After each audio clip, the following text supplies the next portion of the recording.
और माननीय उच्चतम न्यायालय ने हमारे पक्ष में ऑर्डर जारी किया कि जो चीज़ आपकी है वो आप ही की है, उससे ना आपसे कोई छीन सकता है ना ही कोई ज़बरदस्ती हड़प सकता है। जैसे ही मुझे मालूम चला कि मेरे अधिवक्ता भाइयों के साथ कुछ अत्याचार हुआ है शकरपुर ब्लॉक में, तुरंत मैं थाने आया हूं और मैंने आके यहाँ एसएचओ और एसीपी साहब से बात की है कि आपने हमारी महिला अधिवक्ता के साथ बदतमीजी की है लोगों ने, आपने उसके लिए एफआईआर क्यों नहीं दी।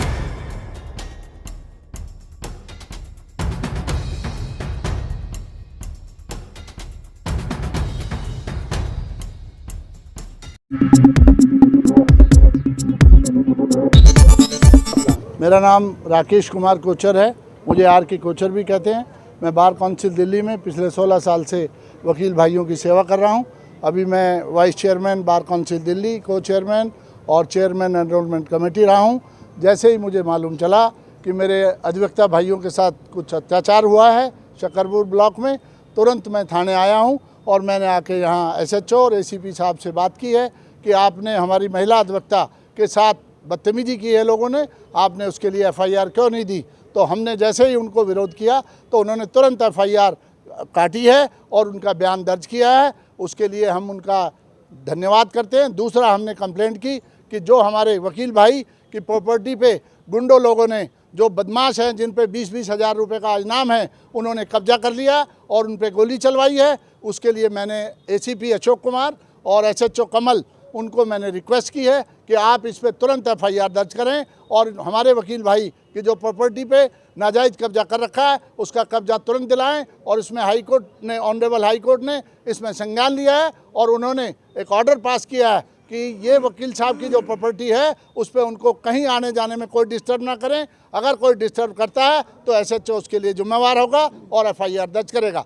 इस बात में जैसे ही हमने अपने ताले और उस पर अपना कब्जा लिया, तुरंत उसके बाद ही हमारे सामने ही वहाँ पे हमारे ताले तोड़ दिए गए और प्रॉपर्टी पे कब्जा ली गई और उस पर उनका कब्जा है। इस बारे में हमने एसएचओ साहब को कंप्लेंट दी है, जो उन्होंने कहा है कि मैं प्रोसिक्यूशन से ओपिनियन लूँगा और उसके बाद मैं मुकदमा दूंगा। और मैं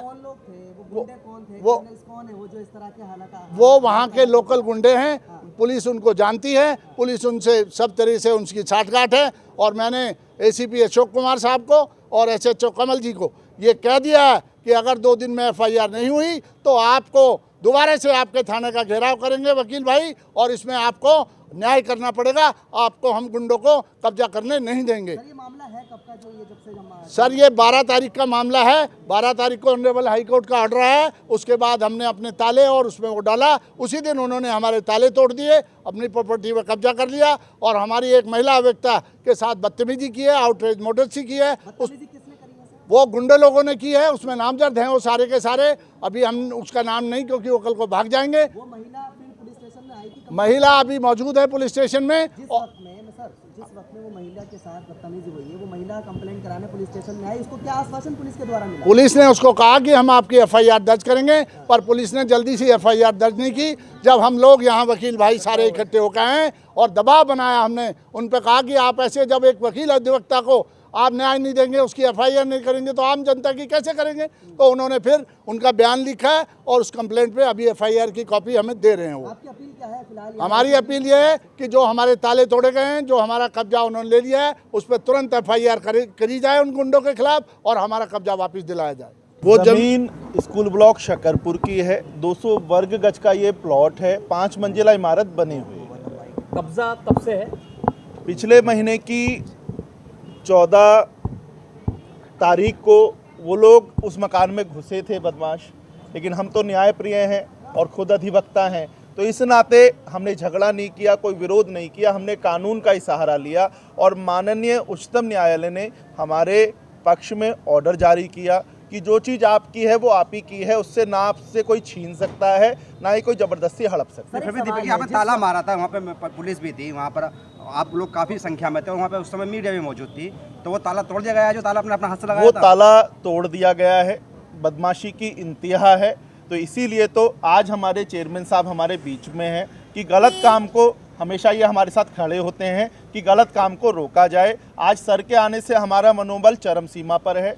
सर का आशीर्वाद हमें प्राप्त है। हमें उम्मीद है कि 2 दिन बाद जो जो घटनाएं घटी हैं उन सभी के खिलाफ पुलिस एफआईआर देगी। और जो मुलजिम हैं उनके खिलाफ कार्रवाई करेगी। नहीं तो पुलिस आपको ये जानकारी है या नहीं है कि दूसरे पक्ष को पुलिस ने बुलाया नहीं बुलाया अभी तक? दूसरे पक्ष को पुलिस ने बुलाया या नहीं बुलाया ये हमें नहीं पता है, लेकिन पुलिस ने हमें आश्वासन दिया है कि पुलिस हमारे साथ है और जो दोषी हैं उनके खिलाफ कार्रवाई कर रही है। सर, पहले से कब्जा किसका था इस प्रॉपर्टी के ऊपर? पहले से कब्जा हमारा है। ये रजिस्टर्ड प्रॉपर्टी है, ये ऐसी प्रॉपर्टी नहीं है कि कोई घेरी हुई ज़मीन हो। ये बाकायदा कानून का पालन करते हुए खरीदी गई प्रॉपर्टी है, वीडीआई कंस्ट्रक्शंस के नाम है।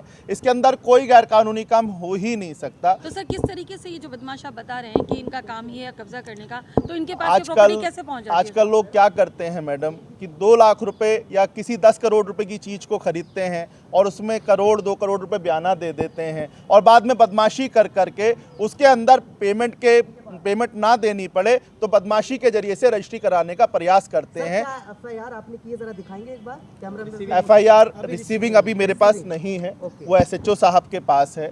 एसएचओ साहब ने हमें आश्वासन पूरा दिया है कि हम कार्रवाई आपकी एप्लीकेशन पर दे रहे हैं, कर रहे हैं। ठीक।